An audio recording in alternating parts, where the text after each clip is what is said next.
Hey everyone, if you're already watching on YouTube, then hi, hello.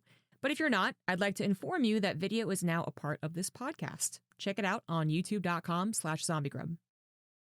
My guest for episode 3 is pro player turned caster, PiG. We had a lot of fun in this episode, so apologies if our laughing gets in the way of the serious caster discussion. But seriously, I really think you guys are going to enjoy this episode. So sit back, relax, and enjoy listening to our second Australian caster. Hello, everyone. Welcome to Caster Calls episode 3. This time I'm with, another Australian. I am with PiG here to talk about commentating and perhaps a little bit of his pro gaming to commentator career as well. Thank you so much for joining me, PiG. How you doing? I am doing fantastic. It's been kind of a chaotic week.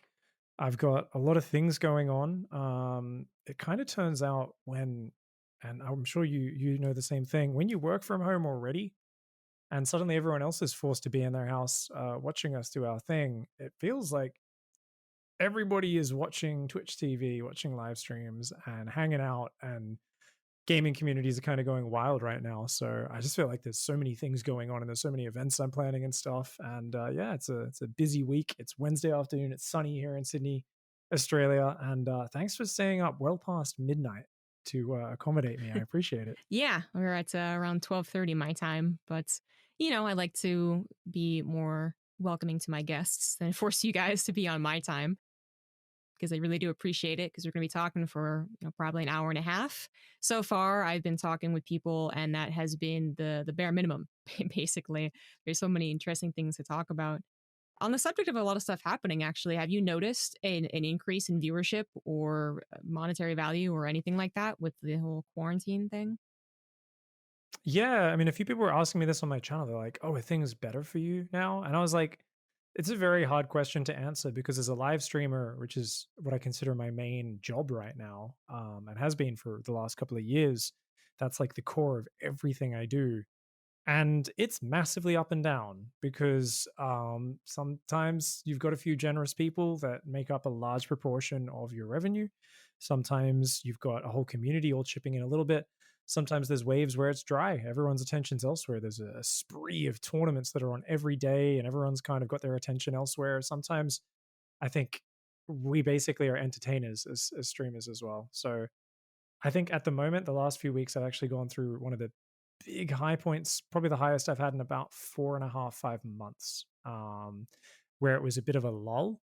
But there's many reasons for that. So for me, it's like I've kind of just started to bring together a lot of new projects with my own podcast, with a bunch of other things, different types of content I've wanted to do for a while, like putting out a newsletter and having a more open and honest dialogue with my fans, and kind of trying to open up about a lot of personal things. I've been working on all that sort of stuff, and there's been this downtime where I haven't been as on point while I'm streaming, and I feel like I've built up momentum and I've hit a very good point. It's also coincided with a lot of people being stuck at home, but I'm very aware of the fact that, COVID's worse. The stock market dips another 20%, more people not getting shifts, and suddenly things could go very dry within a week or two. So I always try to not stare at the numbers too much, because I've found that it's better for my mental health, and it's also better for me having a good time. And there is a very direct relationship as an entertainer who is based on a tip system like we are, where it's like, hey, just, tip what you feel like. If you're having a good time and having fun, people give you money. And if you're having a bad time, there's a feedback loop, but people aren't getting a good energy from your stream, they don't want to support. So for me, it's like I have to not focus on the numbers, or I will inevitably be focusing on the wrong things and just not having as much fun while I'm live. Mm-hmm. It's a really tough thing to do, I think, especially in our market, but also just generally freelance and really generally life. It's really hard to look forward, always keep in mind what could be coming or what could be something in the future that you're striving for, but to actually focus on it really does terrible things to your mental health. Now, speaking of mental health and you as an entertainer, do you ever feel the pressure, since I kind of have, I don't get to do the same things I was doing before, just like a lot of other people out there, but yet I do the same job, which is to be the as you said, keep that positive energy going on stream. And I felt I don't want to ever say it's unfair because I am really thankful that I have my job and I can do this and not have to worry so much. But there's a little bit of that, just like, oh well, I mean, everyone could lament in their pajamas, basically, if they can't go to work or if they work from home. But we always have to be ready to be on top of our game in a positive way for people who are watching us, because a lot of people do Yeah. actually come into chat and say thank you so much for streaming, it's really helping me during this time. Does that ever wear on you? You know, it has in the past. I think I've gotten a lot better at it. Like the more I kind of develop my own techniques for just keeping that positive momentum going generally.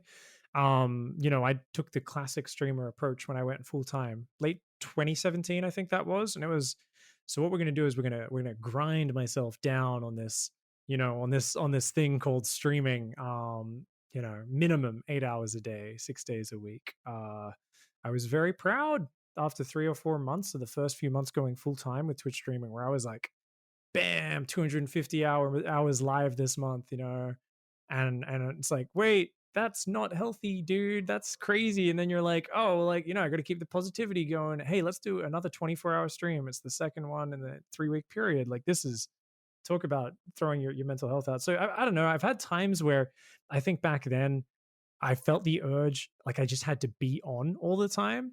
Um, and nowadays, I'd say I'm a little bit more selective, where it's like it is more just about bring the positive energy, right? Bring the good vibes. And it's all about creating a system that does that as much as possible. But there are still days where it just is not there.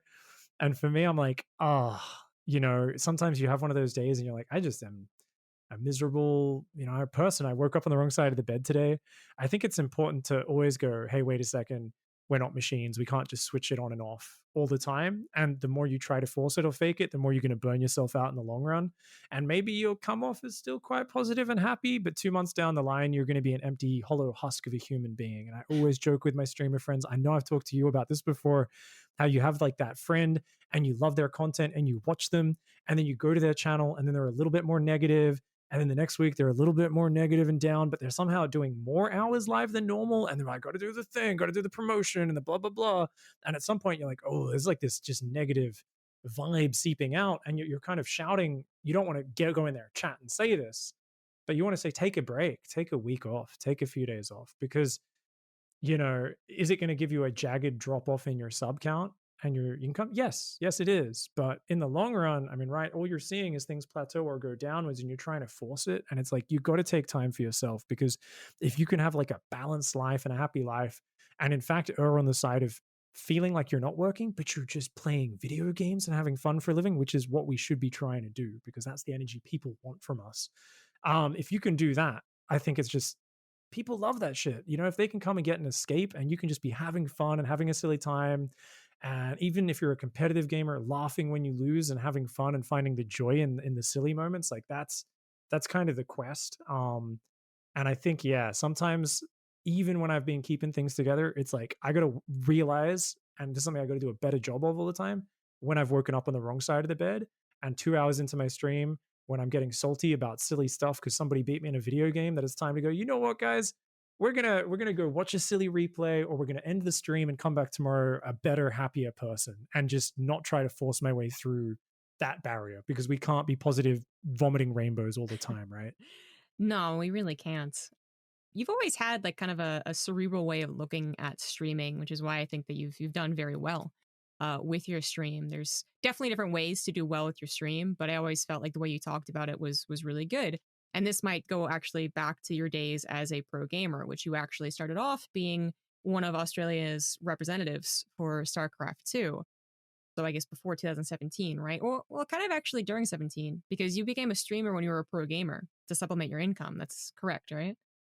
Yeah. Yeah. So yeah, so I mean, I was competing basically since the early days, but I guess like 2012 was like when I first got kind of doing international tournaments, and then tapered off from about mid 2015. I started commentating. It's the rough timeline. Really, 2015. What was your first event? Yeah. Internationally or like local? Well, what was your first local event? Ooh, first local one was like a few weeks after SC2 came out, and it was literally just like a local internet cafe. I just swapped to Zerg because this was after like this was like first season of open season GSL. Everyone was complaining about Terran was unfair. Terran's unfair. Oh, that one base Thor drop. You just can't stop that one base Thor drop. That tank on the high ground, you know. So I remember going, I'm sick of people whining every time I win. I'm gonna play Zerg since that's the weak race and that fruit dealer kit is pretty cool. And I got like six pulled twice in a row and just died because I didn't know how to stop a six pull. and then and then I played the 2v2 tournament with my brother and we had a lot of fun. And we eliminated Moonglade because it was best of one, like all good tournaments in the 2v2s. And yeah, and then we just got eliminated in the next round anyway. So we didn't even win the 2v2 tournament, but it was a fun experience. Okay. Yeah. So what was your first international event? That would have been Guangzhou 2011. So I think that's mid 2011, sometime Wow. around then. Qualified for that one. I went over there with Iagos, the Gimli Terran, who I actually really miss. He's not really playing at the moment anymore. So Yeah. I still see him on Twitter and on Discord and everything, but I really need to actually make an excuse to hang out with him. But we went over to China. That was the one Idra won. Yeah, Idra beat Elfie in the finals. That was it. I don't even remember that one. That must have been like slightly before I was really into the whole circuit. It's probably maybe starting to And the watch Idra on stream, but China tournament as well. So nobody watched the yeah. China time zone back then. True that. Yeah, so you've actually been a pro gamer for a pretty darn long time. And then when did you start casting? Was it alongside your streaming or was there an event that I'm forgetting? So basically timeline was 2014. I like lived in Europe for a few months in the MYI house and stuff, and I kind of pushed to get some big successes and didn't get any. And then I was kind of getting into streaming from the start of 2015 when I came back from that because I literally couldn't pay rent when I got off my flight home from Europe. I was like, ooh, I didn't win any big tournament money. I got this like 200-pound check from an online cup and like $100 from a Go for SE2 where like, you know, it was kind of insane. So I streamed, was still competing, qualified for WCS, had my best WCS run season 1 2015, and then played way too much Hearthstone mixed with streaming and coaching, didn't practice properly, and got destroyed in season 2 Australia regional qualifiers, and then got invited to go analyze my first event by Apollo and Claris and everyone. So that was the first time, season 2 WCS 2015. And then I kind of just got asked back after that. I was very lucky because I'd always enjoyed kind of hopping on, and whenever I was at an event, I'd always go, hey, can I commentate a series? So I'd kind of cast an IEM series with Day 9 back in 2012, with like Maynard in Singapore in 2013. So I'd hopped onto desks. I cast a series with like Penguin before, or a tournament we did in Switzerland, the MYI team put on. So I'd kind of always enjoyed talking about the game. So it was, I guess, a natural progression, but it was also incredibly lucky that right when I was bombing out worse than ever in tournaments, when I really needed money and to make it, I was very lucky that they asked me to start analyzing and casting at that time. Or I might be, I don't know, at the drive-through right now. Do you want fries with that, you know? Yeah, delivery maybe nowadays, but yeah. That was pretty lucky. I mean, do you contribute a lot of that, asking you to come back on just because you would ask them to hop on, or were you really becoming quite good friends with a lot of the casters behind the scenes? Do you think there was a bit of a need for what you were providing? Do you have any I specific reason? I definitely didn't have any kind of networking kind of friendship, but I'd had a few good series and stuff. Like they as like the, hey, we'll show a silly match for the first match of like one of the 2013 Dream Hacks. They put me up and I beat a Korean player Lucky in like a match on the stage, and they were like, oh, that wasn't meant to happen. We were meant to watch the Australian get bopped in the first group stage of DreamHack. But they're like, oh, we beat him with mass circling run bys on Whirlwind. Oh, cool. So I had a few little interviews like that, and I guess I was just always very, I like unashamed person who likes being in front of the camera. I think I like having the limelight on me. I always kind of enjoy that. So I think I was always super exuberant in interviews and energetic and stuff. So I'd also, I think, had a big part of it was Dot. So my girlfriend was super involved with everything, and she basically created awesome content. She was making videos. We did interviews together at these DreamHack events, interviewing players and casters and whoever else. We did one with like TLO and his brother, Arvid, I believe it was, at DreamHack Stockholm. And like she also did some really nice after videos from like cool time lapse music playing, all this stuff of these events. And I think people were just kind of surprised to see people who were from this far corner of the world who weren't really part of any of the existing orgs creating cool content. So I think she helped put my name out there a lot more as well. So I think that gave me a lot of limelight. Yeah, a Yeah. lot of attention. What do they say? Like behind every successful man is a woman. It's not what's happening here. I get all the credit. Yes. No, it's that is actually a very famous saying. And usually, I mean, if you think about it, there's usually a goddamn gigantic team and network of things that have helped that person get to where they are, right? That you don't see. I always think of like a tennis player when they get up on stage for like a trophy and they have like a 5-minute list of people they're thanking that like basically get them how to play. But I think you don't have that in esports, especially not 10 years ago. And I've always said that there is no way I would have be where I am today if it wasn't for Dot, because basically she was always by my side, kind of teaching me how to have like to be more organized and shit. Cause I'm someone who just does shit and is really undisciplined and stuff naturally. But she was always there, like, hey, yeah, fucking go after it.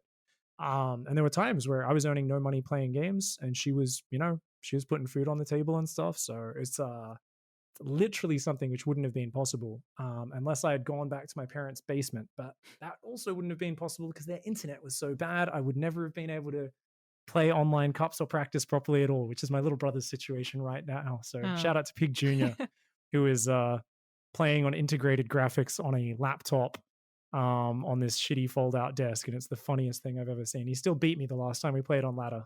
God damn it. Wow. He was a really cool guy. Went about Ozcraft. Oh, you met him, didn't you? Yeah. I totally forgot. Yeah, of course.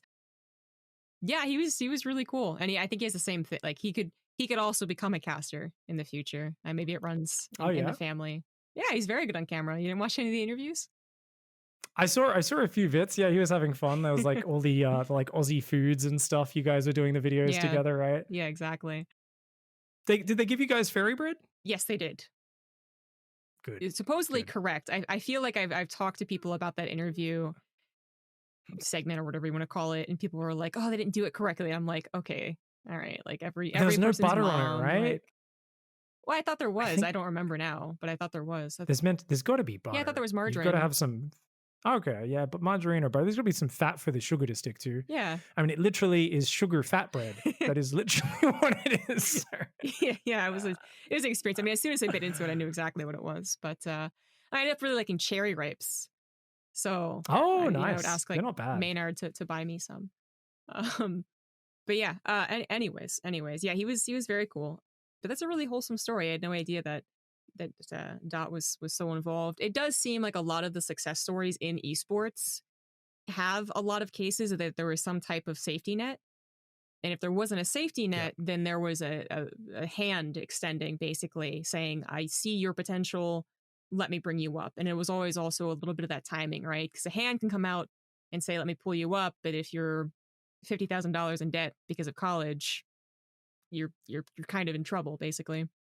Unless that hand is I don't know, maybe like a CSGO caster, but even then I don't think so. But yeah, there's always a little bit of that, but it sounds like you also had a bit of that, a little bit of safety net, a little bit of someone helping you out, and a little bit of just that natural charisma that gave you the best opportunity to be that player that got pulled up. Because I know StarCraft has experimented with a few different player casters at this point, and even some writer casters, Wax Angel at DreamHack. We had Snoot, we had TL. Well, we had TLO, right, officially as an analyst at one point. Todd was a pro gamer who was brought up as an analyst. Yeah. A couple others I'm forgetting, I'm sure. People always want Harstam and Lambo, and I don't disagree. They're quite good. I mean, they're basically home story mainstay casters at this point, those two, right? Yeah, absolutely. But anyways, like coming up as a player and then actually making that full-time transition to a caster, at what point did you shed the pro gamer skin and finally just fully admit that you are a streamer slash caster?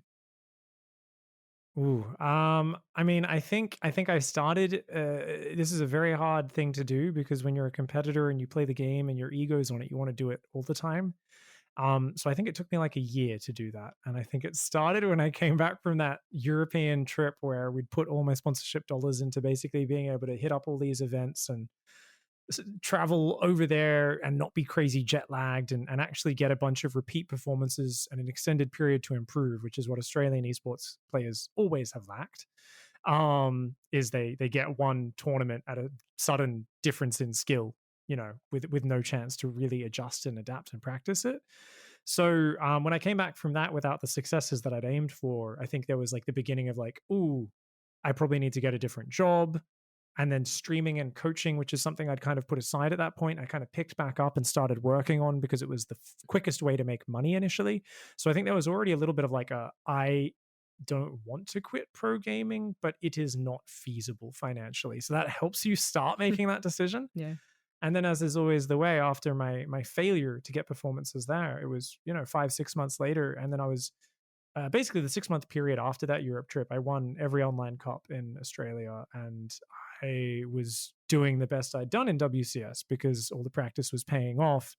But I already almost had one foot out the door, so that was a point where I was like, well, I'm doing better than ever. I can do both. I can be a streamer and a player, and as always, my lifelong habit of overloading myself with too many different things that I think I can juggle all at once. And then my expertise, I always like to say, is half-assing a whole lot of things and failing at many at once until I realize I need to whole-ass one thing, not half-ass everything.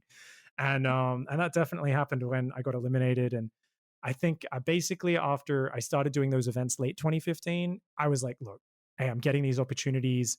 This is my future. It's got to be casting. It's got to be streaming. I got a deal to do 3 events with ESL in late 2015 after that initial event, but they were all in Europe. So they got me a shitty little apartment with like no internet or anything that I lived in.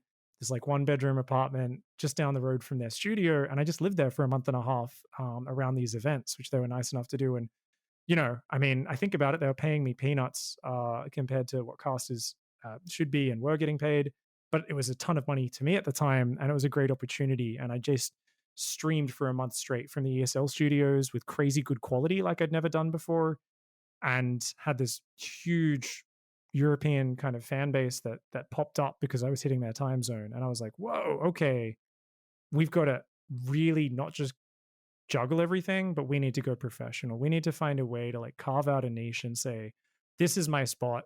I am needed for the scene. I need to fill a necessary hole. I can't just be like, hey guys, I'm here. Look at me. Come to my stream. There needs to be some direction or something special. And I guess it was soon after that when I started doing the PiG daily and I started doing all of the races. And I basically decided I wanted to be the teacher slash expert of StarCraft in general. There'd been pro players for one race, for one area of the game they were an expert in. We'd never had a holistic expert player caster who did all 3 races. So I kind of wanted to fill that. And I think that was what drove most of my journey for all of 2016 and about half of 2017 as well. Okay. Yeah. Couple of things I can branch off from there. But first of all, do you remember your first casts? It sounds like your first casts were actually not online for the majority of your career, like many of the other commentators who came up, but rather you got pushed kind of to the offline gig on to the cameras and the bright lights pretty quickly because you seem to be just kind of natural at it. Do you remember it? And if you do you remember what were the things that you found difficult about commentating and you were like, oh, this is why this is a job and not just something that people do on the by and by? I think I only had that once I actually was getting paid. I think as a player, I had nothing on the line at all. I had no responsibility. Whoever I'm casting with had to do the talking. All I had to do was gush about some of the pro players. Oh, look, that thing's really cool. So there was no pressure, right? There was no onus. It was just, hey, cool, let's talk about some games. I always remember the moment where Carmack thought it was really funny to get me to stay up there after we'd cast our series, because it was the final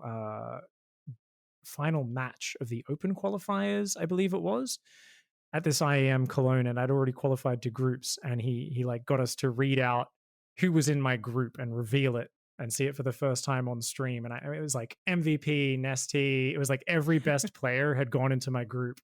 And I was, but I enjoyed it. I was like, oh my God, that's actually, he's lying, right? And Carmack's just there like, nope, we're not lying. That was randomly drawn, and just laughing at me. And I was like, wow, this is really fun. So I really enjoyed it. But once you actually start getting paid and you're doing it a lot, and you're trying to be more professional, and there's stuff on the line because you've actually got a job to do, I think that's where I remember pressures coming in. And I remember really struggling with talking way too much, something I still do all the time, even right now on this podcast. But it was basically like talking over my co-commentator, talking too much, shouting at times where I wanted to bring so much hype that there was like, you're hyping things that don't need to be hyped. Everything's 100% rather than a game should be a journey up and down. It was all very, if I go back, there's passion in my voice, and there's knowledge about the game, and there's literally zero other commentary skills. Like, that's it. It's just like passion, excitement, and hey, I can talk about the game, but there's very little anything else. No chemistry with the commentators, nothing like that. Mm-hmm. And that could be some of the things that you just don't think of, right? I think talking with other people, like obviously, I think when you ask a general fan, let's say a StarCraft 2 fan who actually is dedicated, I should rephrase, they'll be like, knowledge is number one. Get me a programmer up there and I'll be happy. And you're like, okay, like, do you really want that though? You think you do, but you don't. But it does work, like, initially, right? But then there are all these extra things that suddenly come to mind that actually make a broadcast actually like smooth and flowing and pretty good. But I think like StarCraft 2 has had a history of, shockingly, okay, this might come as a surprise to some people, but again, I've talked to other casters, like, the first event you do is actually you're usually received quite well.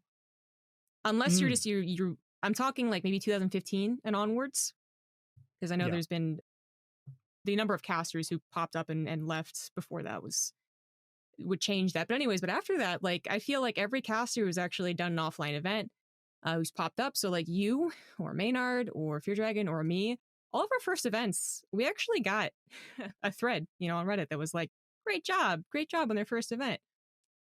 So it's kind of funny, but it does help, I guess, the churning of the commentators. Not that we've really had a whole lot of churning lately, but I'm sure that's due to a variety of factors.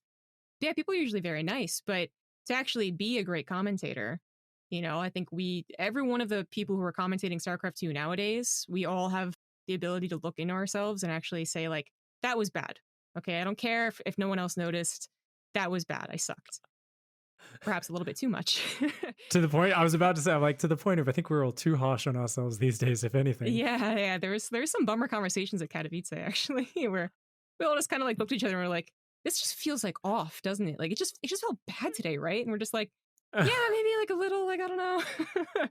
No one really wanted to be the Debbie Downer, but like, we all just, there's like a curse in that tournament. Yeah, I remember you and Maynard shouting at me. I was like, guys, no, like, you did fucking well today. Like, you killed that cost. And you were both like drinking your whiskeys and shit, and you're both like, shut the fuck up, Pig. Like, shut the fuck up and let us drown our sorrows. All right, all right, we're gonna fucking talk about how bad we did today. You shut the fuck up and stop giving us compliments. And I was like, all right, you guys can drown in your pity.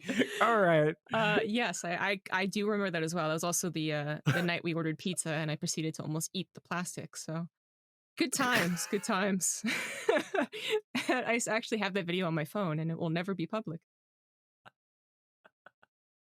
Anyways, oh gosh, what point was I trying to make here? But developing as a caster. Yeah, that's what I was going for. You obviously filled that role of analyst very well. People really took to you because you were kind of filling, I feel, that the most wanted role from a lot of the people was just a really knowledgeable caster. But you've really developed into your own as not just the knowledgeable caster who everyone goes to for casting the ZBZs, but as well as a pretty damn well-respected play-by-play caster. Have you actually taken the time to review VODs and study broadcasting or anything like that to improve your craft? I think I've been very non-methodical, but I mean, recently I've actually basically just with goal setting, I've been more focused on being like, let's fucking do a little bit of a review after every day I cast when I'm at an event, and actually, like, if I can tick off and just as long as I know that I'm improving something every day and I'm kind of devoting myself to this craft, like I don't know how long I'm going to get to cast StarCraft 2 events for and when the next big RTS esport is going to be. Not to be fatalistic, because that's not the idea, but it's kind of like that thing where it's like, well, nothing lasts forever. Gonna just go into full platitudes mode. If I want to live my best life, I need to make every moment count, you know? But it's actually like true, right? Where I've been doing a lot of stuff where I'm like, I never want to wake up one day and realize I've spent the previous 6 months or a year just doing shit because people want me to do it or it's something I think I should do, but it's not really at the core of what I want to do, right? And I found myself sometimes sleeping in the past on my commentary. I'm like, I just rock up and talk about StarCraft. That's what I do. And I never at the end of an event where I've done that go, yeah, I fucking killed it. That feels great. I feel awesome. I feel so happy and pumped. I know that if I could go back in time to my 2011 self where I was just a fan, starting to play a lot and try and get good at the game, I would watch myself and go, cool, that person brought the passion and game knowledge and made me feel good watching that broadcast. Because that's essentially it. I started as a fan. I want to try and bring the same experience that someone like Apollo gave me at the peak of his commentary, where I go, shit, that guy gets it. He studied, he brings the hype, but he also brings the game knowledge. Like, he's good to listen to. He's got good chemistry and banter. Holy shit, that's the whole package, you know? So, whenever I do catch myself just kind of resting on my laurels, I guess, and go, cool, I got hired for the event, I can just show up. I kind of go, wait a second, dude. Like, let's put some more fucking effort in because like anything, you can get really good at something. And if you just leave it there, it's going to be like leaving a tool out in the rain. You know, it's going to get rusty. It's going to get, it's going to break. It's going to become shit. You've got to hone your craft. You've got to practice it. You've got to stay up to date with the meta. You've got to work to keep your chemistry going with your co-commentators.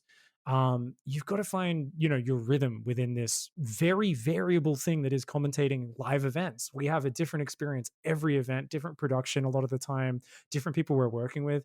So I think I've just tried to embrace more of that mindset of like, hey, let's actually teach this as something that I'm never going to go, oh, I'm good enough. It's done. It's just a process of methodical review, look for small things that I can improve, look for pointers. And as long as I'm on the path of kind of moving forward, I can feel good about what I'm doing, right? I can have a shitty day, I can have a shitty cast, but I know I'm going to learn from it, then I can deal with it. But if Mm, I'm not learning from it, if I'm not taking the time to review and stuff, that's where I start to go, ooh, this is not something I can be proud of anymore. mm. They're always pushing forward mentality, right? Yeah, It's about, it's like when you lose weight, it's not about like the dips and ups. You have to look at the whole entire curve, I suppose. And hopefully it's a downward trend exactly. or in this case, upward trend. Do you actually have any casts that you remember that you just actually were like, the games were good, the cast was good, the co-caster was good, the tournament was good, and you actually did rock it? Do you remember any moments like that? Hmm. I mean, the thing is, because I'm such a fan, I remember the games more than my commentary of them, I guess, a little Mm-hmm. bit. I remember my excitement and my feeling, but I'm not sure how close my perception is to what the actual cast was like. And like I said, this reviewing is not my natural process. So this is something, it's a recent thing with recent events is every day watching bits of the broadcast and watching a little bit of each series I cast, even if it's just a few minutes to feel the energy. There's thousands, hundreds of series I've cast where I've not done that for. I definitely remember Serral Rogue at BlizzCon as a big one with Maynard.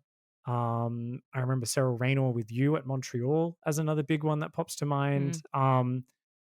And that's something where the players give you something special and we're just along for the ride. I almost feel like, it's like I don't want to.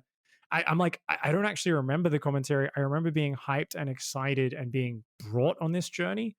I hope I brought the people listening on the same journey that I was on because there were like these really close, long, hard fought series with this great storyline, right? And that was 2018, right? It was just Yeah. such a great year for Cyril's rise. Outside of those ones, I don't really think of any specific ones. Like I'm sure if I could remember every tournament series, there'd be one or two that pops out. But I think those ones gave us the perfect storyline. So it was just, really memorable moments, both of those. Yeah. I was gonna say the same. Like one of mine is there was a Showtime series, a Challenger that I just one of those things where you studied and it lined up that everything you studied actually had like really great importance. So I felt really smart. And then the second Those time, are the best. yeah, the second time was with you at Montreal, which was my first grand finals. And actually like one of the first times I cast with you, which Mm. looking back on it's really weird. The first time I cast with you, I remember this, was actually BlizzCon, a laser versus dark. Oh, oh yeah, Yeah. shit. A pretty good series in and of itself. But yeah, I remember that. And then for some reason, Montreal, we just didn't really cast much together. And then suddenly Mark was like, you guys are casting the finals. And I was like, oh, okay. Like, that's fine because I really wanted to cast with Pig. But like, also, I feel like I haven't cast them at all. Like, this could be really awkward. It ended up being really spectacular, actually. Did you have any hesitation or just reservations about casting with some of these guys? Because some of the guys you cast with, you actually, as you said, you're big fans of, like the likes of Apollo or a Day Nine. Did you feel like they were on another level and you were kind of having to rise to them? Are you nervous or worry about the chemistry, or did you just kind of throw yourself in there and try and do your best?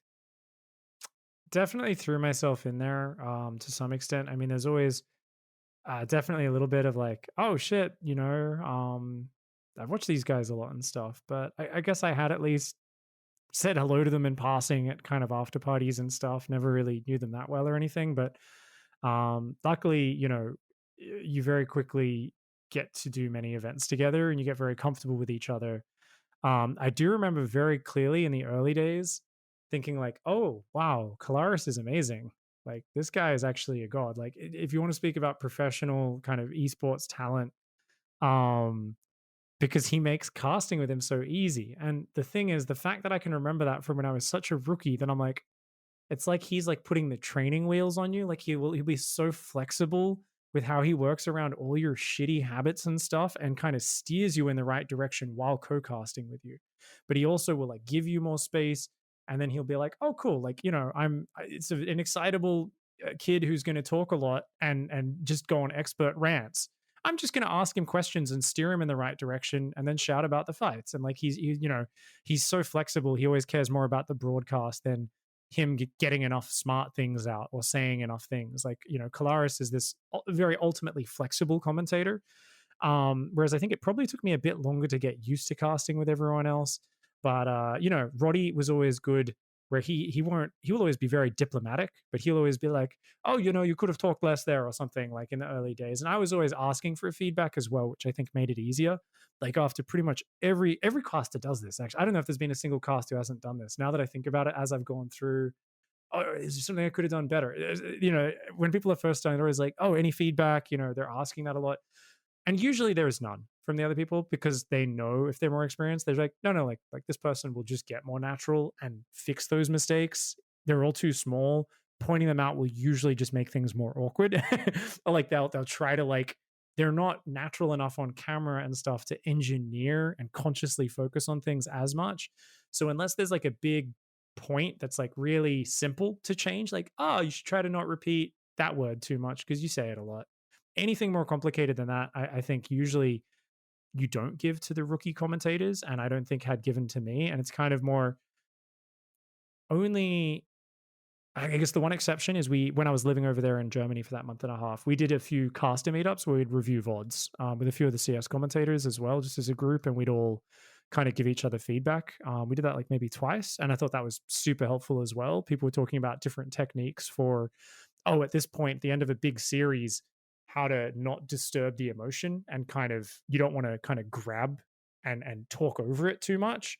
You want to just build up the emotion a little bit and like the way of taking that story. I also remember people talking about introductory lines for describing plays and just building up the hype as you're going into match, having a lot of memorized terms and phrases for describing players and ways of being like, oh, he's the blah, blah, blah, blah, blah, or the clash of, Kalaris is the biggest meme of them, right? Because, the battle of East and West, North and South collide here in this battle of two worlds, But it's actually this like thing where if you do that and you have a few of these canned things you can bring out, it makes it so easy to do that whole presenter thing where you bring a lot of excitement in those hype moments and you can just kind of fill the air more naturally. So I think I learned a lot of things back then in late 2015 when I first started out.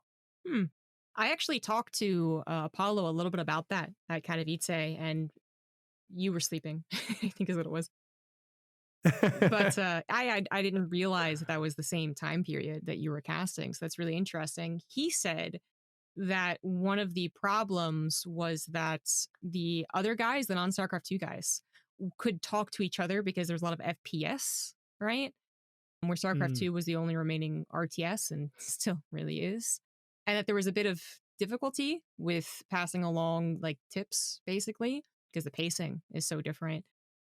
But it yeah. sounds like it was actually a very worthwhile investment on all the topics you just mentioned are still really good things that I think are universal to broadcasting. I wish we did that Yeah. more. But in terms of like constant feedback, you're absolutely right. We don't really get that. Not that I'm saying that we should necessarily, because yeah, the last thing you want to do is like come off a broadcast kind of thinking to yourself like that wasn't that great. Because again, we're all pretty good at saying to ourselves it wasn't great. And then have your boss or the guy you were casting with be like, yeah, that wasn't really good, man. You didn't bring your best. Like, what is that gonna do? You're just gonna feel terrible. Like, oh no. Yeah. But pointed things can be okay for sure. But yeah, I always like wondered if it would be man. I mean, to have a team house is always kind of like that idealistic thing that isn't really possible. But if we could like just talk more feedback wise, we'll have little powwows, the Mm, what do we call them? We meet in the green room afterwards. The debriefing. There we go. We have the debriefs, but those are literally just like, hey, something technically went wrong. We'll fix it. And you're like, thanks, boss. It's not really very much. yeah. Do you think we could actually do well, especially in those longer tournaments like Katowice, to actually Ye- powwow together and talk? Potentially. I think it's something where it's so personal, right? It's kind of this thing where so I listen to a lot of podcasts. A big fan of the Tim Ferriss podcast. I can't remember which one it was, but I remember he was talking to some high-powered Silicon Valley CEO, basically the classic Tim Ferriss guest, some billionaire. And they were talking about how important feedback is and how the more successful and the higher you get at anything, it's like so goddamn hard to get good feedback because everyone just wants to basically kiss your ass, or is just too afraid of any ramifications. And I think obviously it's not for the same reasons, but there is the same effect with casting where we are all very self-conscious. We're all on camera. We're all putting ourselves out there, and we don't want to get in each other's heads, and we're all steering away from it. But at the same time, I think if we kind of build these relationships, we actively seek it out a little bit more, where you say, you know what, like I really trust you specifically. I want to ask you for feedback on this, whether if you want, and not even necessarily, it doesn't have to be a co-caster. It can be someone who just watched a broadcast, and I think that's probably even more useful, right? Someone on the sidelines necessarily, rather than the person you are commentating with, because they've got the whole picture and the distance from it. But I think if we can definitely try to just put ourselves out there and say, hey, rip into me. I really like, I just want to look for more ways to improve. But I think we're all friends and we're all like, oh, I'm not going to do that until the other person really is like, no, no, no, please help me. I would like you to tell me things I'm doing bad. So instead, we're all like, no, no, no, you're doing great. And for the most part, we mean it. But if we actually devoted our mind to it, I'm sure we could all give each other a lot of feedback and a lot of advice, right? Mm-hmm. It's just, do we want it enough to push through the resistance there, I guess, Yeah. of wanting to coddle each other and stay friends. And if we can come to it with that learning mindset of like, no, no, no, I am here to be the disciple. I want to learn. We can probably do that. I think it's something that should always be in smaller one-on-one or groups of three. I think any more people than that, it's harder because you got too many voices. So I think it's like probably best one-to-one feedback. What do you think? You can't do that. I'm the host. Let's see. I guess it depends on what type of feedback. If you're Jack and I have actually talked a lot about what you're talking about, like the difficulty of receiving personal feedback, because he is a guy who will ask everyone, and everyone's like, no, I'm not going to be the bully, type thing. So he like finally like really just was like, please do it. And Maynard and I finally did. But it's tough. It's also one of those things where no one wants to. It's tough to do it emotionally, to be like, hey, person I like, you did this wrong. It's also literally tough to do because the end of the day, the end of a broadcast, the end of a tournament, what do you really remember? Some Mm. of us remember nothing. You could literally be like, that game you cast on Friday was amazing. You'd be like, huh? What? Oh, yeah, sure. Yeah. So it's tough to do. It actually, like, to ask for feedback and ask for proper feedback actually requires a fair bit on the side of the person giving you feedback. So, Yeah. I never, it's something to consider. It's never to take it lightly. Just like go out and reach out. And if someone doesn't respond, don't take it personally. It is actually Yeah. something if they're going to give good feedback, they have to think a lot about. So I think that complicates the feedback we're talking about. Mm. I mean, I think it can be good. I am definitely one of those people who Yeah. isn't like, please feedback all the time. I am one of those people who begrudgingly, is like told something in the nicest way possible. Like, hey, you say actually a lot. And I'll be like, you say actually a lot. And like 5 minutes later, I'll be like, okay, no, he was right. So I'm not Yeah. even the Yeah. best person for this. But what I do think is very helpful is one of those like couple therapy things. Like we're not attacking each other, we're attacking the problem. We could discuss like the tournament itself, right? Like the storyline and the players and how we can push Mm. things a certain direction instead of just kind of all three of us going up to the analyst desk and doing, each of our things. That's the type of stuff that I think would Yeah. be less ego, right, involved Yeah. and could be helpful. We do it to an extent, just as like friendly conversation, but it's something that I've actually wanted to push. I wanted to set up meetings, study sessions, primarily just to get that Mm. type of conversation started. I think that's actually really good. I think, as you're saying this, I'm thinking of conversations we've had where, we just get yapping about a certain player and what we think about their history or what the next step is or why this is important. And we have, that's conversations always go here at some point or another over the course of an event in the warm-up days, the rehearsal days and everything anyway.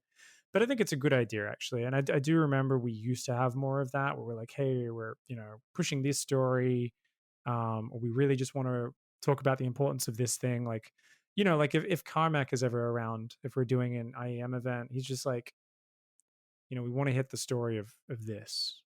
Just remember how historic it is if this guy becomes the first two-time champion. Look at how big this would be for the first time this guy to do this. And I remember especially I used to always be like surprised whenever I was like, oh yeah. For me, I'm just like, but in this meta, can a Terran beat a Zerg? Like I'm like, so my eyes are so the StarCraft is right in front of my eyes that, for anyone who's a casual person watching, it's like they don't care about that thing nearly as much. But if you can add some history and some context and you can add some personal details about a player, it adds an entirely different flavor. It adds something where suddenly anybody can relate to this kid, where otherwise they see a little camera shot for a few seconds, they maybe see a reaction at one point, but it's still not a person to them. It's just, oh, that guy's controlling the bugs. Like, cool. Even I'm not just talking about completely casual viewers. I'm talking about you could be a Masters League player, but they could still have the same level of emotional connection of, yeah, he controls, he's just a Zerg player, whatever. But trying to bring history, trying to bring personal stuff and humanize them is a big part. Back on the feedback thing as well. I think it's this thing where, like you said, to get a mentor or a coach type figure, someone to give you serious feedback, it takes a lot of energy and thought from them. So I think it's also something where you can't just go, oh, give me feedback, please. Give me feedback, please. I think if you really want it, like I said, you've got to honestly come at it as I'm a disciple or someone trying to improve and I'm trying to learn. And how do you prove that to someone? You show that you're already on the road, right? Like you show that you've already done some work yourself, at least. So it's the same thing if you're looking for help in StarCraft. You don't just go to Reddit and post a thread. How the fuck do I beat Terran? They're OP. Like no one's going to give you anything. They're like, oh, this guy's just an idiot. He just wants to complain.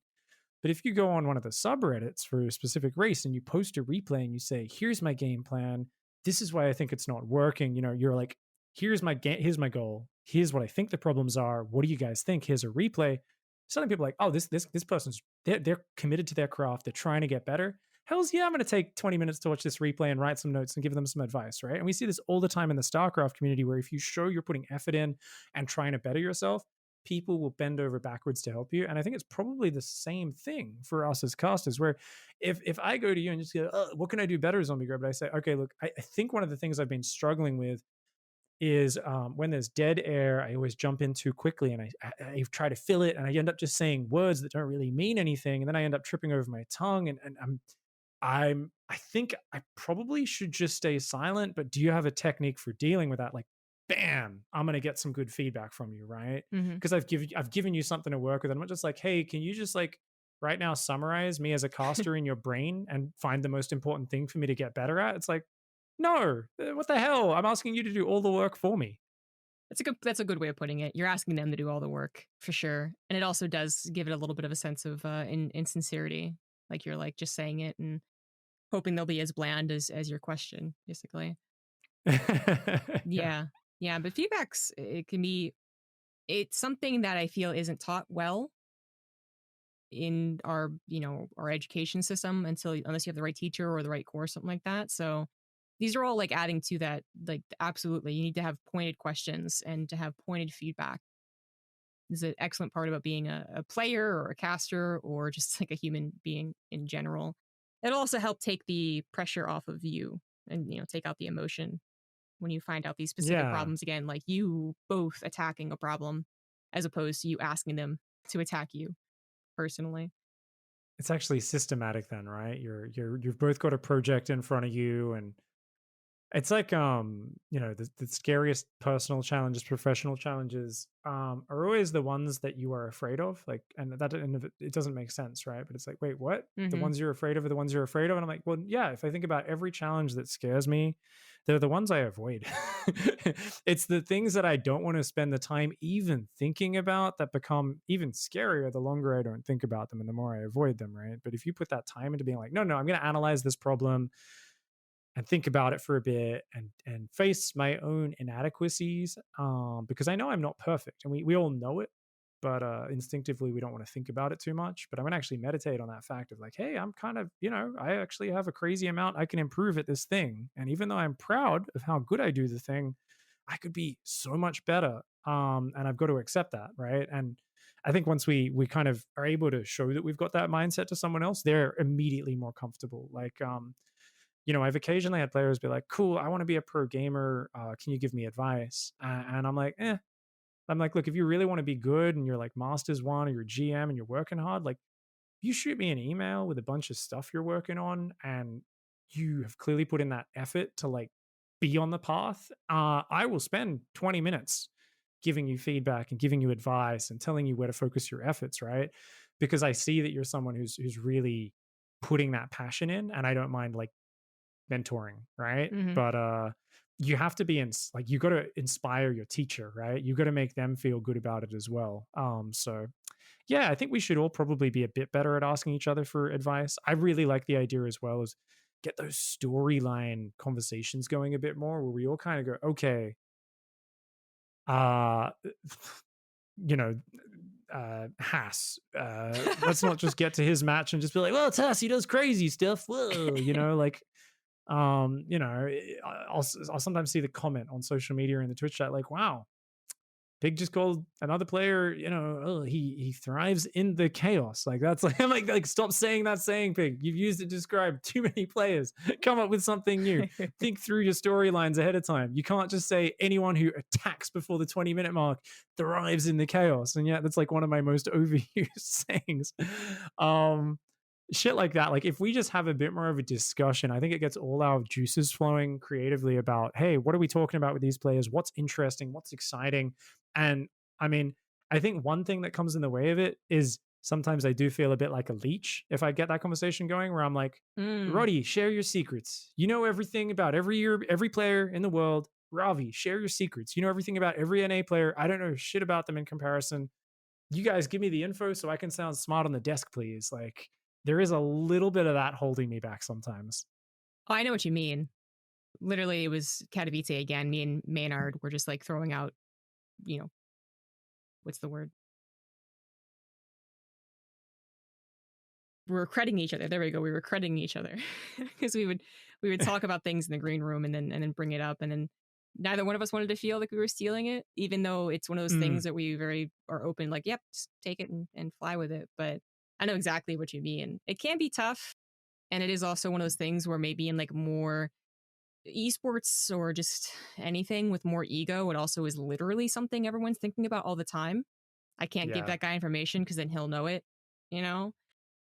But it does make the overall broadcast better. But it's tough when, you know, especially in a scene like StarCraft 2, there's not a lot of jobs. Some people are more dependent on others for those offline gigs and all that. Like, I can imagine it being a problem. There's varying levels of effort as well, right? Like if someone has put in the work to stay up to date with the scene, but someone else is calling it in, that gets in the way of that, right? All it Yeah. takes is one person to actually be that leech. And I will admit it. Like I said earlier, there have been events where I've phoned it in, and that I've gone, is it really full phoning it in? No, because I still play the game all day and I stream it and I watch it, right? But I won't have watched some of the most important series I really should have before the tournament because they weren't on at the time when I was watching tournaments that day. And I'm not up to date with certain strategies because I haven't taken the time to ask any pro gamers about the details. So I'm bringing my like mid GM understanding to a professional tournament, right? And even at those times, it's like there's a little bit of that where it's like, okay, even my lack of preparation there undermines that relationship. So ideally, if we thought about ourselves as one team, where if we all do good work, it feeds into StarCraft having a better production, right? It feeds Yeah. into our shows being better. We all vibe off each other. We're not worried about stealing things. We're creating magic right there. You know, we're turning this broadcast into this smooth, fluid, fun thing. I mean, we already have some of the best chemistry in terms of silly death segments and funny commentary, and especially if we're, you know, let off the leash a little bit, they give us a little bit of breathing room, and we have a long broadcast day, we get very silly and we say a lot of ridiculous things, and we have a lot of fun with it.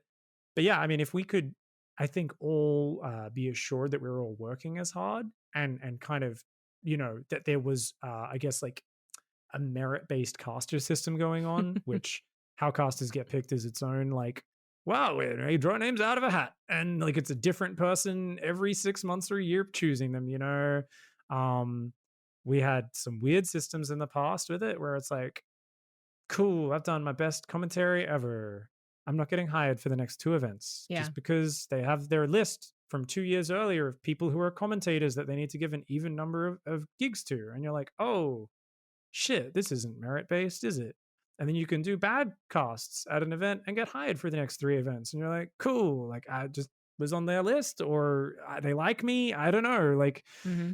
there's a weird thing that happens there. And especially when you naturally have a lot of very successful people in a game, and then the game gets less popular and there's less opportunities, people aren't like, man, if I kill this show, this is going to set me up for the next 5 gigs and for the next 10 years of my YouTube channel. And I'm going to become a star and I'm going to be set for life as the next, what's the game right now? Like Valorant? Is that the one that everyone's Yeah. hyped over? Yeah, it is. Whatever this, the flavor of the week is, since there's a new best esport every other week these days, right? Best, quotation marks. So yeah, I don't know. There's a difficult thing there where we do have an issue with people phoning it in and not putting in enough effort.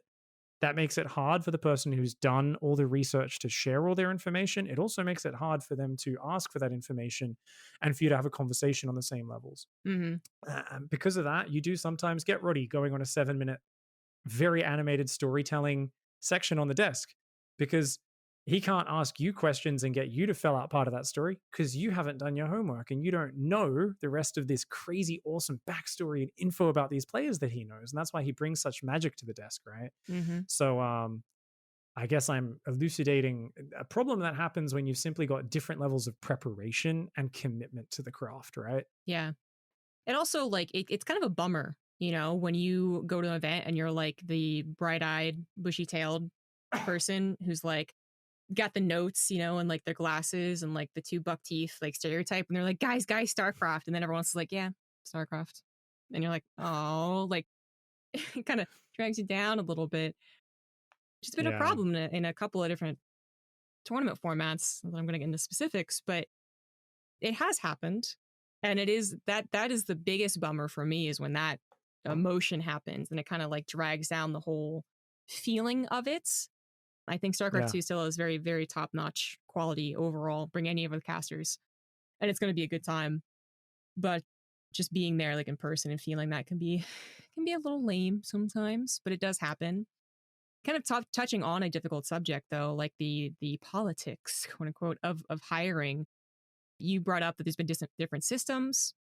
Absolutely. There's only so many tournaments that we have. I do prefer the one system we had in 2018 where we were told what we were going to do. But you bring up a Yeah. good point. That means that you could theoretically phone it in and know that you're going to have a job later down the line. Yeah. So that there's a problem right then and there for that system. And there's a system where someone, the elusive god of StarCraft 2 caster choices, picks people based on merit. But what do they know? Right? Can we ever trust the Yeah. person who is choosing the casters to actually know what they're talking about? Are they actually, it's actually not a job that really exists. A Mm. person who is choosing who is a caster.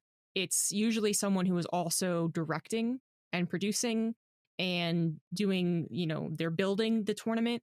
Up until then, casters are almost always very low on the list of priorities to get around to, which sucks for us. Yeah. We're told quite late, but it's the reality of things. So there really is no perfect way. I think we have a very good team with us now. And I mean, in terms of numbers and quality, if you're going to choose a person to choose casters based on like, did they do their work? Apollo would be a great guy, right?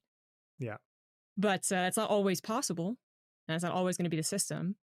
And it can suck, but does it really, does it frustrate you as much as I guess it can frustrate likes of me, I suppose, that it Yeah. doesn't seem to be the work you put in is the work you get later down the line?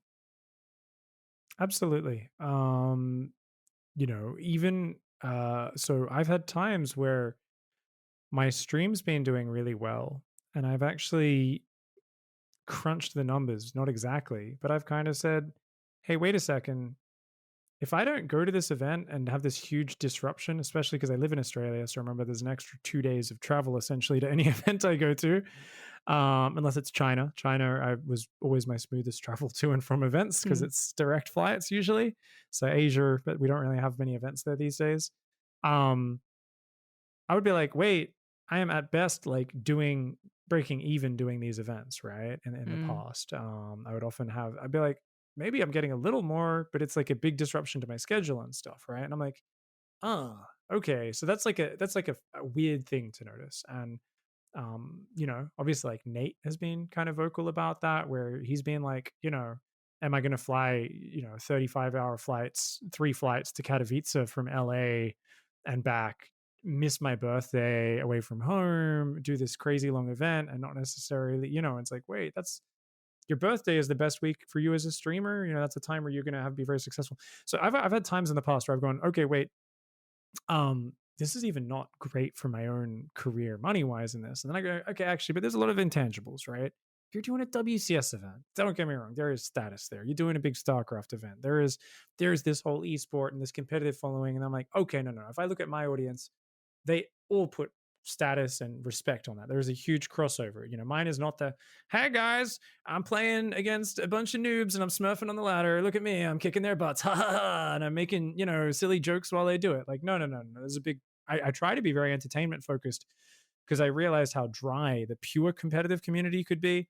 I try to join those two communities together as much as I can. But yeah, there's been times where I've been like, you know what? I want to do every WCS event this year because I care about this esport and I love watching these players. And for me, it's an enriching experience, right? It's not about the money. It's about that's a cool thing and I want to do it and I want to kill it.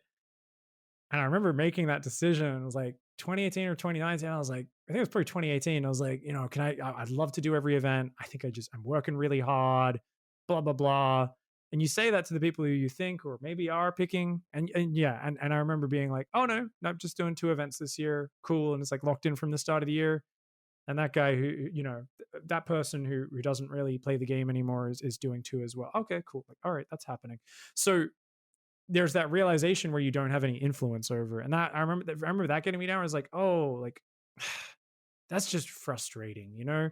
And for me, it's because you talked about the energy that comes through. You show up bright-eyed, bright, dewy-eyed caster, and you want, and then oh, it's a bit of a downer when you realize there's some people who just don't care as much anymore and are phoning it in, right? Yeah. I felt especially bad when I realized I'd phoned it in for an event or two. I can't remember exactly what events, but I realized I'd kind of just been putting less effort in. And I was like, shit, like you're not putting any conscious prep into this. You're just rocking up. Like, is that fucking good enough? Like, cast my mind back to when I was in 2011. Think about how lucky I am to be casting these events and I'm not putting any goddamn prep in. I remember being really upset with myself because I was like, I let that energy flow through to me where I was like, well, if some people just phone it in, I can just phone it in too. And I was like, you lazy piece of shit, pig. Don't have that fucking attitude, man. What the hell? You going to be proud of yourself after you do that event? Hells no. So that's when I started to shift my mindset back to, hey, let's have some method. Let's review every day. Let's do a bit more prep leading into it. Let's pick the players who I think are the most important storylines. I know I can't do all the research, but I can research some of the players I care about the most. I can do a bit of that. So I remember kind of saying, you know what? I'm just going to not think about it because it does get me down. That energy does infect the whole crew to some extent when that happens. Mm-hmm. And instead, I just look at Rotterdam and I go, look, there's a lack of leadership from above. And I go, that's my leader. That's the guy I look to. That's my boss. You know, like if you're in a company, it's like the person at the top, whoever the manager is, influences the entire energy. I look at the Rotterdam or the Artosis at the event and I go, that's my guy. That's the guy. I see you as well at events now. I think I draw inspiration from you. I remember actually seeing you prepping at one event and being like, oh, fuck, like shit, that's badass. She's got like notepads and shit. I used to do that. I don't do that anymore. God damn. And I, you know, I was like, well, that's inspiring. So if I look at people who are putting the work in and really treating it as like this special opportunity, and I'm like, oh shit, if I treat you as my leader and I draw inspiration from you, fuck yeah. Like I can just focus on that energy and ignore any side energy of someone who's maybe not as passionate about it anymore. Yeah. First of all, I'm blushing. Thank you. Second of all, yeah, I think like the recurring trend in these podcasts is that Roddy's actually like a perfect human being, very, very natural. A lot of the stuff we end up thinking a lot about. And then third of all, like, yeah, I very strongly identify with whatever, you know, everything you've talked about basically. Like that, the event you were talking about was either Katowice or was last year's Montreal, which is where I put, Katowice was also a lot of work. The prestige of that tournament just made me really want to do a good job. And then Montreal was actually an event where I thought if I do really, really well, I've had momentum this year. Challenger has gone great for me. Some of the other casters aren't doing as much StarCraft anymore. If I do really well at Montreal, I know I can get BlizzCon. And then it didn't happen. And it was like actually soul crushing. Second soul crushing anyways, because I didn't get the previous one before that. But it is one of those things where you have to realize that it's just, one, it's usually not personal. It's actually just like a decision made from above. And we don't know how far above it really goes, but sure, but it happens that too. You also need to really have your own safety nets. So not everything is pinned on this idea that there should be a perfect justice system, because there never is going to be. That's unfortunately kind of like a life lesson, right? If everything was fair, things would be great, but it's not. So, you know, having that stream that you can fall back on helps get rid of that frustration that can be felt very strongly in our scene at the very least, where there's not that many jobs. And there are just some times where you have to look at the people they did hire and go, you know what? Can't say anyone there didn't deserve it. You know, you just shrug. So it can suck, but it's something that we do have to deal with. But it's nice to hear that I guess everyone kind of has their frustrations with a few different things. But you're one of those casters alongside Maynard, not just because you both are Aussies, but that I would put in the the Maynard podcast went over this, but like an A tier. If S tier is like Tastosis and Roddy, basically all events, and if they're not an event, people say they should be at an event.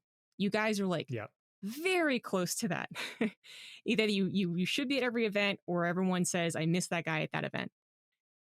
Do you ever think about how you could realistically push yourself to doing being a Roddy, basically being at every single event? Because they used to have 3 guys at every single event in the previous system, and that kind of wore off after a while. But do you think about how you could push yourself there, or do you just have you actually kind of just accepted that it's not so much in your hands.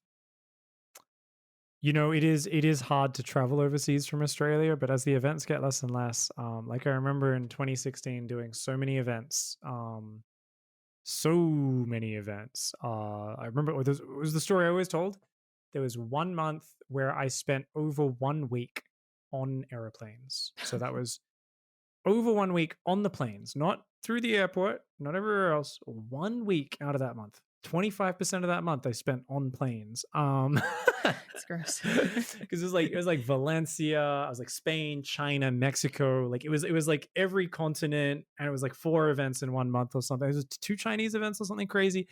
It was insane. And I remember being so wrecked by that travel. So part of the thing is, if I lived in America or Europe, I would be a bit more close to those events, right? And I'd be a bit more able to get out to a lot of these events, especially Europe, with Home Story Cup being as such a community funded and community pushed event, something that it seems like with Take's never ending fountain of passion, he will keep going and keep pushing.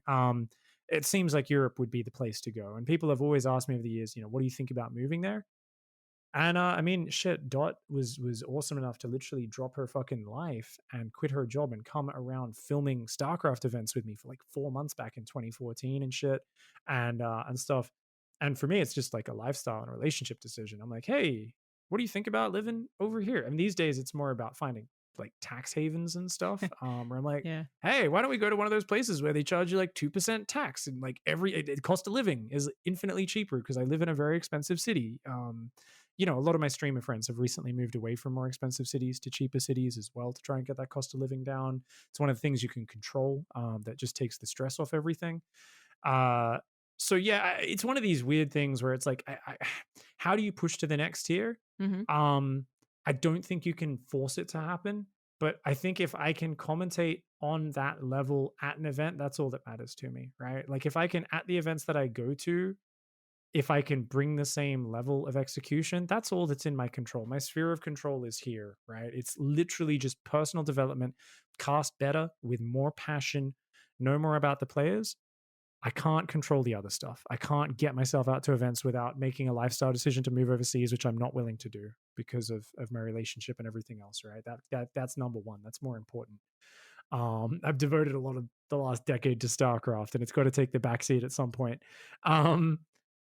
What can I control in that sphere though to get to that next level, right? Where someone goes, oh, he should have fucking been there. He's the Tastosis. Tastosis, Pig didn't go to Katowice. I'm not fucking watching. I'm gonna post that on Twitter.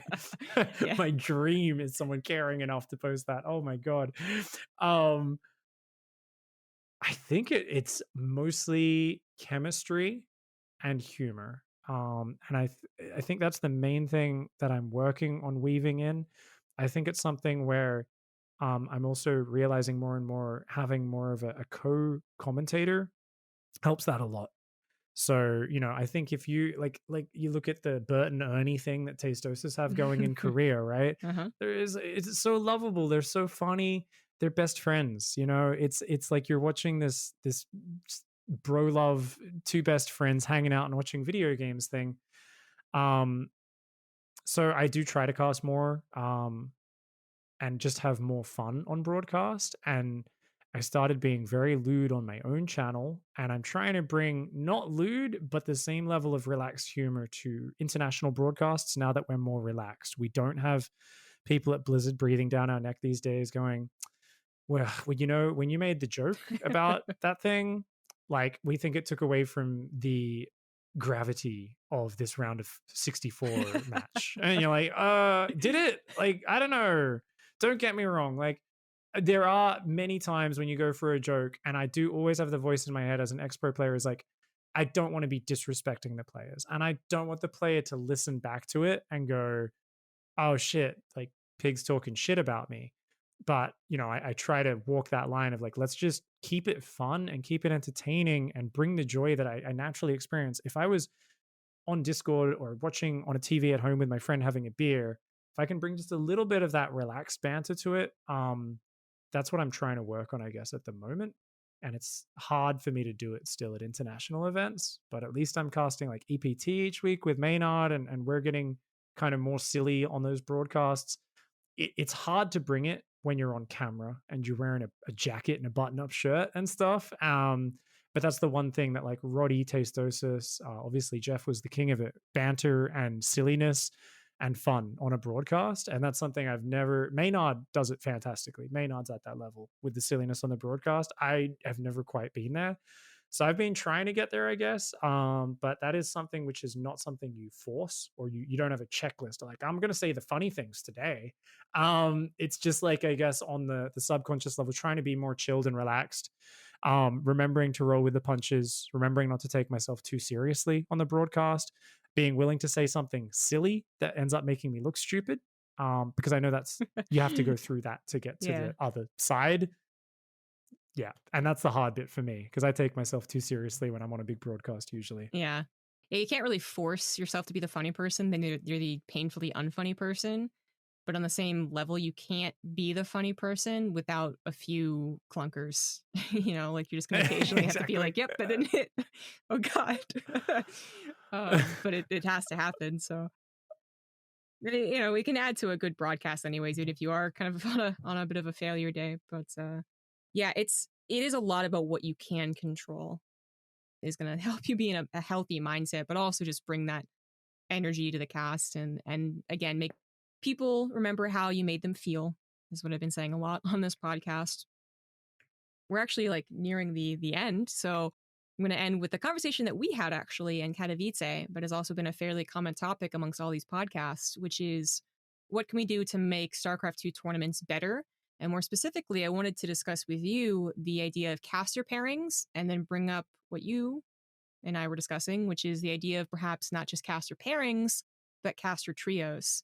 Do you think that we should experiment more with caster pairings? And would you actually really want a couple of tournaments have a caster trio as the default casting setup? I would love Caster Trio. I think Caster Trio is the way to go. At least to try it. At least to try it. Like, don't get me wrong, I have no experience with it. So there's always people like, no, that's so different. That's crazy. But I listen to a lot of other sports and I draw a lot of inspiration from their broadcasts. Obviously, being Australian, I don't listen. It's always hard because the audience is like, oh yeah, like uh, Tony Romeo or whatever. I don't know what their names are. Whatever I your don't American either. broadcasters are, Sorry. they're like this guy and this guy. I'm like, I've never heard them, but I know cricket commentary, I know tennis commentary, I know Australian sports commentary, and yeah, I really like cricket. Oh my god, you watch a test match of cricket? That's like 5 days of like 8-10 hours a day of not that much happening. So you want to talk about slow burn banter and shooting the shit with the boys? Like that's a commentary, and they rotate it many times throughout the day, and it's always 3-4 people talking, and they're just very calmly chatting. And there might be a more expert one who tends to talk a bit more about the details, but a lot of the time they're just telling stories and whatever because it's like a slow burn, right? And I'm like, okay, I pick up things from that. I look at tennis and how there's so many lulls in it where they just let the action speak for itself. And some sports do that. You don't do that in StarCraft, but there's other things I pick up from the commentary. And once again, always 3 or 4 people in it. It allows more people to just kind of observe, and it allows especially the more analytical person to really make a very poignant kind of summary at a certain point where they can take the time to think of something and then dissect and boil down that complex idea into something that's very simply spoken. You don't want it to be overly verbose. You don't want it to be all, oh, well, and because of you don't want to like get caught up in the explanation. You want to talk about a complex thing and just summarize it, which Artosis is the king of. He's the king of that. Always inspired by how he does that. And you can see where he's figuring stuff out sometimes, and he's like, okay, and he'll kind of break it down, and you're like, oh shit, man, like my mom can listen to that and understand kind of the idea of what he's talking about, and she can at least feel like she knows what he said. She doesn't feel like she's left in the dirt, like she doesn't understand what's going on in the game. So I think it's something where you just give 3 people, we're going to get more experimentation, a bit more back and forth, a bit more loose. It's less I speak, you speak, I speak, you speak. So I think you can get more of a conversation going. And it's something I'd love us to try out in the early stages of a tournament as well as the later stages. I think Home Story Cup's already doing it. I don't think we have 3 commentators that often, but when we do, I mean, think about it. When you've got Loco, Roddy, and like Maynard when he did his one, or I guess like Ward. I guess Wardy's often not doing the B stream, but who else would often be there? Like Todd, Roddy. and then you'd have, Loco or someone on the couch. It's pretty chill. It's Yeah. just a conversation, right? Yeah, yeah, yeah. I'm struggling to think of the other mainstay casters as well for some reason, but yeah. I think we could make that a little bit more professional, obviously, rather than Home Story where they're just literally talking about whatever. Um, and I think it would work really well. So I don't know. Have you thought there'd be any issues with it? Are you keen to try it out? What do you think? Well, I've tried it out online, but it is extremely difficult to compare online and offline casting. The looks and the feeling of the person next to you, not to get lewd, can really help you not talk over each other. Mm, And I've also usually had one of those cases where it is two broadcasters and a player, and just because they're inexperienced, like they'll make a lot of very rookie mistakes and like talk over you a lot. So I'm not gonna say that it's absolutely bad and I never want to do it. But I will say that in my experience, it's not that fun.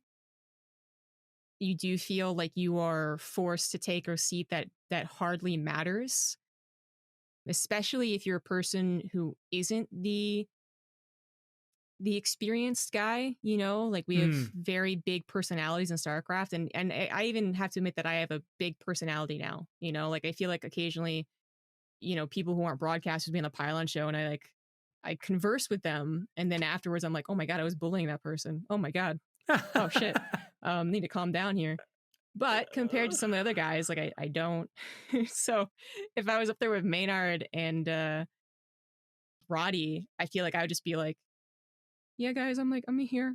I'm okay. No, no, all right, you keep talking then. All right, you cool. know, I don't know though. Like I almost feel like I wouldn't mind that. Like obviously, if you're doing that every broadcast, it would suck, right? But I kind of wouldn't mind the occasional broadcast where I'm sitting there and I'm not even talking that much, and then I'm just like, whoa, whoa, whoa, whoa, whoa. Let me break this thing down real quick. Like once every few minutes, where I'm like, oh, this thing. Let me explain the build, or let me. That's really important because he does that on this map, and if he scouts X, he's going to know he's doing that, and then bam.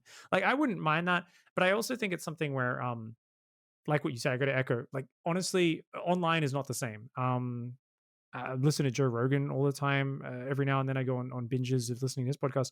And whenever he's trying to convince anyone to do a podcast, he always has the same discussion where they're like, oh, yeah, I'm doing a podcast. It's great. He's like, oh, cool. Where are you doing it? They're like, here. He's like, oh, how do you get guests? They're like, we call them on Skype or Zoom. And he's like, yeah, that's shit.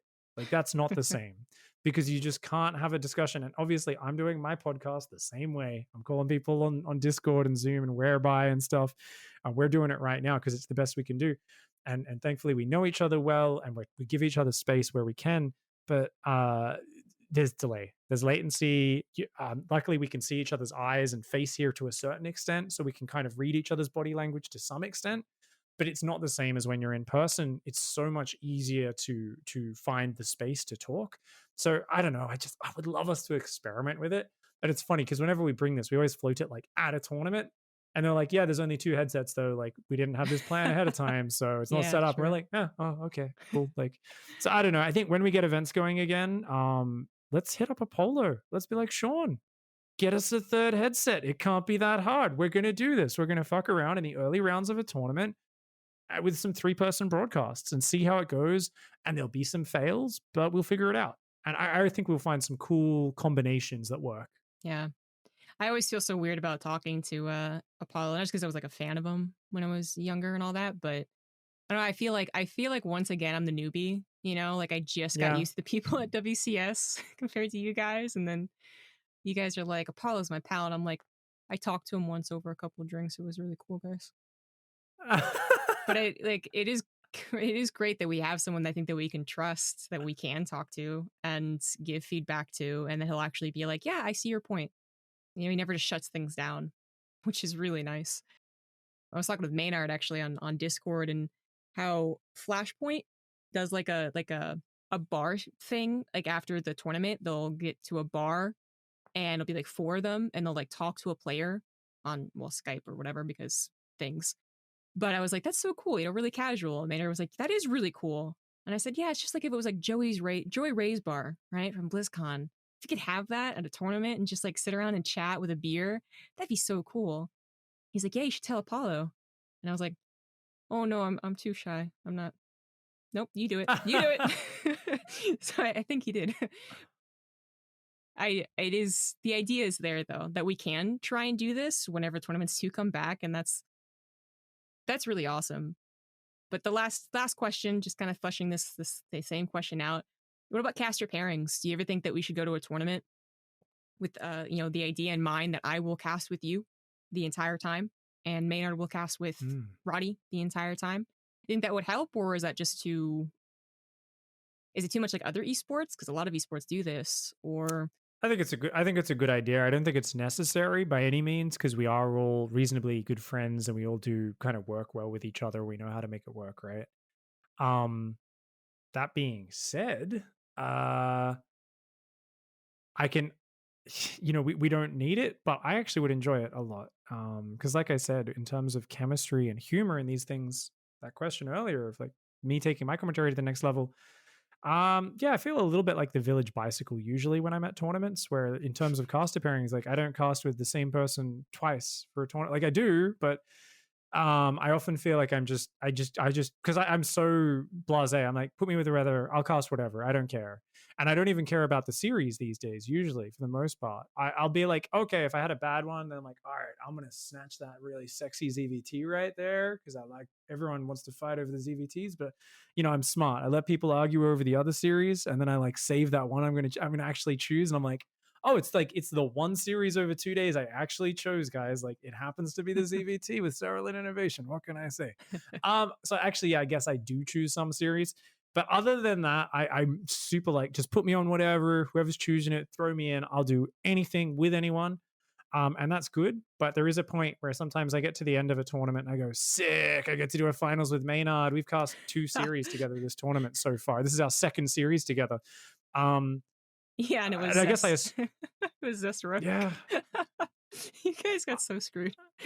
I'm like allergic as well. I think to this whole idea of not being set with a caster. The reason I'm so keen for caster pairings, and now that you mention it, and it's not like I've been pushing for it. But you say it, and I'm like, that would be good for me. I know that would be good for me, is because there was like 2 years where me and Maynard weren't allowed to do the same events together. They had like an Australian social isolation policy. I don't know why, but I was like, why does he do these two and me do these two? What the hell? And we'd see each other at BlizzCon each year. We're like, we're in the same country or in the local studio for the local broadcasts down the road from my house. And I'd be like, why do we not get to see each other overseas until BlizzCon each year? And he's like, I don't know. So it was weird because we just didn't get to cast together that much. And Maynard's like a Kalaris almost, where it's like, how do you not feel natural commentating with him? Because he is so gifted. But I always wanted to, I guess, push that commentary duo a bit more. I kind of feel the same with you, where I really enjoy commentating with you. I kind of feel like I should commentate with Roddy more just so we can find our rhythm as well. I think like if me and Roddy just had a bit more consistency together, I think we'd settle into a better rhythm, which I think we probably used to have in years past, but we just don't get to do as much concentrated commentary because we used to do like, do the IEMs, do all the China events, do Mexico. We just did so many events over a couple of years together. Like we used to share room at every event back in the day when we used to not get our own rooms. So, Roddy was like my bigger brother who, we used to get to commentate a lot. Whereas I feel like we're not as used to commentating together these days. So the rare time we get to, I'm like, cool, like let's do that again. And we don't get to do it until the last day of the tournament. And I'm like, okay, cool, like one more and I think we'll click and the tournament's done and we don't see each other for 6 months, So yeah, I think caster pairings would be really nice. I'd love to work with that. At the same time, if it stays the way it is, like it's also nice to just get to have a variety. So I'm very loose on it. I think if I had to be purely self-interested, give us caster pairings, para castings. And yeah, I think it'd be pretty nice just to get that rhythm and that chemistry going together a little bit better. Yeah, I can see a lot of perks with it. I always bring up as a question, not because I personally want it either, but I see it in other esports as even like the go-to default for a lot of these esports that kind of just pop up and are a little, let's say, a little manufactured, Overwatch. But I see their reasoning, right? And I think it also not only could help the casters individually and as a team be better casters, I think it also has a lot to do with branding, right? Yeah. Tastosis is an Archon for a reason. And people try and make, people who are big fans of us will try and make, zombie pig and pig nard and all that, but it won't really stick until we're actually casting a ton all the time. It's Exactly. also going to help people kind of know what to expect a little bit.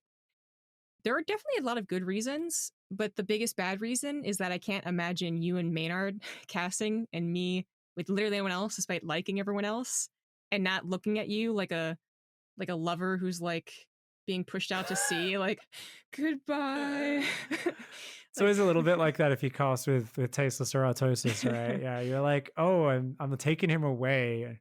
People are like, put him back. Put him back. You put Bert back with Ernie, okay? You put Bert and Ernie back together. Get out of here, Big Bird. Like yeah, exactly. And I think the crowd will also have their own reactions too, because I can see them going both ways. Give me that caster pairing that I like, not these two guys, and these two guys actually work great. Like I'm comfortable with this, but the same way we have different formats, and that's a good thing for different tournaments, especially if we were to have more tournaments than previous years. I feel like the same thing could happen with the choice of caster pairings, or not. But you gotta wait for after. Yeah, it's definitely it can go in that direction. That is the scary thing. I also look at we look at Counter-Strike and they come in with different shifts, so they're more fresh. They got the morning crew, they do a certain amount of hours, and the afternoon crew comes in. You're always with the same caster, you're always with the same desk person, and they don't get to socialize as much because it's the same person you're always on break with. It's the same person you're always on the desk with, or you do morning, we do evening. We don't get to see each other that much, right? Unless it's at the bar after the show. And I'm like, oh yeah, I do. I want to be in the green room, shit talking that random dude on Reddit, or talking about the funny shit the guy in Twitch chat saying while we're watching the broadcast from the green room, and just laughing about silly stuff and telling stories. And I don't want it to get completely segregated. So that's like the one thing that I think we might end up missing if we become too just split apart. Yeah, looking into the green room with the CSGO casters was definitely a different experience. We don't want to Smix other people and just have her out by herself messaging us on WhatsApp. Silly faces. Oh my! Did you tell this story in your episode at all? No, I have with, not. Like, Maynard? No. So for those who don't know, basically, they moved. We used to have the worst green room of all at Katowice, where it's literally like just next to the production, and it's like two little couches, and the people walking into the arena could look over a banister and look down on us. So we were like zoo animals. And you'd have like Tasteless lying there having a nap or something. And there's like these fans like, is that a sleeping Tasteless? Like looking over the banister. And we're like, yeah, this is a little bit awkward. But it was good because it was right next to the epic entrance tunnel that the players walk down with Sue when they go out to the stage. And she would come and sit with us, and she's a consummate professional as well. I always talk about how the hosts and the stage hosts have to work so fucking hard, and actually be like professional TV people essentially, which we don't necessarily have to be. They have a whole different skill set. But yeah, she's always asking questions and stuff. She's chatting to us, joking. She's always asking about the player's history, how many wins they have, why it's important, why this strategy is good, which question she should ask at the end of the game. Should she ask this or this, which is more important? And then we get put in this like great green room, I guess you would care. It's a bit of a dungeon, but it's like big and it's got computers and everything. And it's like, what, 15 minutes underneath the stadium through a literal rabbit warren of tunnels that you cannot get through without getting lost. Like, it is a maze underneath that stadium. And yeah, and she's like there, and she just can't come to see us through the event. So she's just sitting on a couch on her own for like, what, 12-hour broadcast days, just losing her mind. And she's just there posting stuff in the WhatsApp like, hey guys, I'm lonely. Or like, oh, we're sorry. We don't want to leave our green room though. See you tonight, Smix. I was like, oh God. Yeah. I never once found out how to get to her. Yeah, you were like, oh, I want to go visit her. It's like, no one knows the way through the maze, ZombieGrub. Don't even try. Oh gosh. All right. Well, that's a funny anecdote. To end the podcast on. It's been once again over an hour and a half, and I still have a billion questions to ask you. So that's how it goes, man. There's so many interesting things to talk about. Everyone I've talked to so far has been really great. It's been one of the best. Thank you so much, Pig, for coming on and talking to me. Go ahead and shout out where that people can find you and what you're doing. Thank you. I mean, I guess that just means I have to come back on in the future at some Yeah, point. So absolutely. sometime, some many months in the future, hopefully when we're doing live events again, have even more material to talk about. Yeah. Or we're VRing ourselves into a virtual studio. I don't know. There's going to be some funny stuff happening in the next year if this keeps up. You all can find me twitch.tv /x5 underscore pig. If you Google Pig and StarCraft, and then whatever you want to follow me on, I'm on most of them, Facebook, Insta, whatever.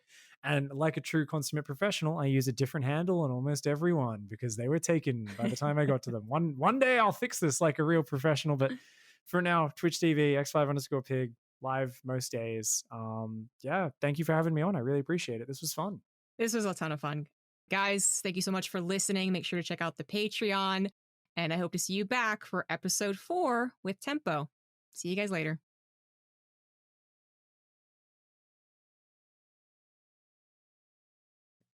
Thank you again to the people who already supported the Patreon over at patreon.com/zombiegrub. And a special shout out to Alexander, Nick, and Steven for helping this podcast continue. The next goal is still to look into designers for a logo and overlay for the video. Please check out the rewards, such as receiving early access, and thank you for listening to Caster Calls.